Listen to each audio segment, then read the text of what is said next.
All right, let's take a look at what's going on over in Tempe. Yeah, right now they are setting up for an emotional 5K run.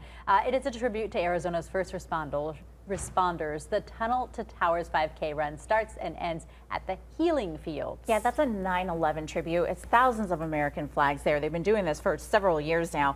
And Carla is there. This is a great way just to make sure that people don't forget everything that the country went through.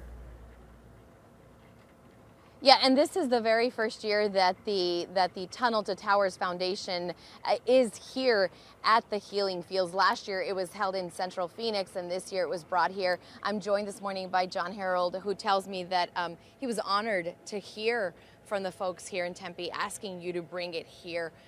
Tell us a little bit about your story. You had someone perish in 9/11, a brother. So this is personal for you.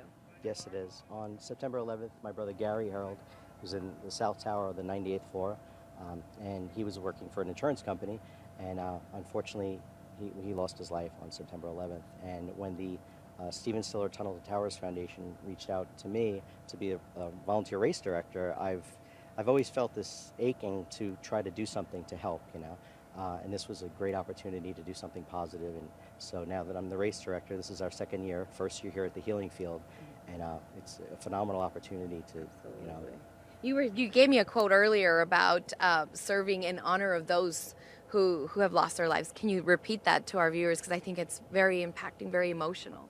Yes. In our family, we have a saying since 9/11 and losing Gary, is that to grieve is a tribute, to remember is a blessing, and to overcome and help others is a victory in the eyes of those we have lost.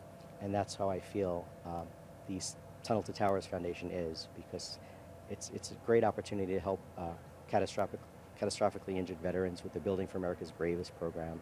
They build smart homes, and it's a great opportunity to reach to pay out. it forward, and to remember them and be doing something actively in your life to help a veteran. Now, tell me a little bit about the Stephen Siller, what in his story, he was off his shift and decided to go back to the firehouse and get his gear and make his way.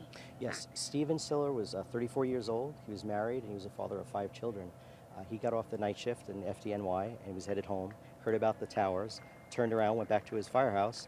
Everyone was gone. He grabbed all of his gear, drove to the Brooklyn Battery Tunnel. He couldn't get through the tunnel for security reasons. He grabbed 60 pounds of his gear, ran through the tunnel to get to the towers, and he actually met up with his squad from Brooklyn, and they went into the towers together. And unfortunately, Stephen perished on 9/11. That he is the reason it's called the Tunnel to Towers, for the heroic efforts that Stephen did on that day. Wow. Definitely having chills, because of the work that you do, the work that so many people are doing here today. And thank you so much for joining us this morning. The run starts at 8 o'clock this morning. Yes, How many people are you expecting?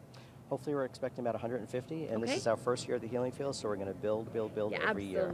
Absolutely. Let's hope we come back next year and you have many, many more Arizonans coming down here and, commemorating our bravest and our finest. Thank you so much for joining us, John. Ladies, I'll toss it back to you in the studio. From Tempe, Arizona, I'm Carla Navarrete. Back to you.